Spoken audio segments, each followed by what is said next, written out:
Atonement. Welcome to Reformation Academy. Today's topic sits at the very center of the Christian faith.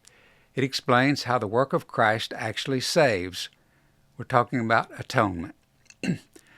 Not a slogan, not a single verse, but the doctrine that answers how Christ's death reconciles repentant sinners to God. In Christian theology, atonement refers to the work of Christ by which sin is dealt with and the relationship between God and humanity is restored. At its core, atonement addresses three realities: guilt, alienation, judgment. Atonement is about making peace where there was hostility and restoring fellowship where there was separation. To understand atonement, we must understand why it is needed. According to Scripture, the problem between God and humanity is not misunderstanding. It is sin. Sin incurs guilt, breaks fellowship, and places humanity under divine judgment. Atonement is necessary because forgiveness is not merely forgetting. Justice must be addressed. Reconciliation must be accomplished. Atonement does not begin with human effort. It begins with God. Scripture presents atonement as God's gracious initiative to deal with sin without denying His holiness.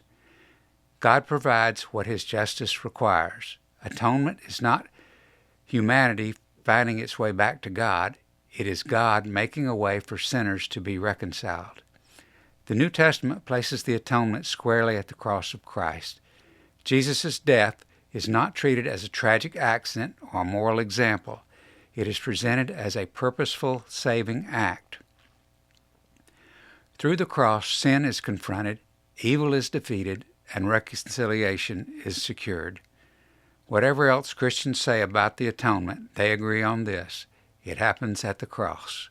Scripture speaks of atonement using a rich variety of images: sacrifice, ransom, victory, substitution, reconciliation.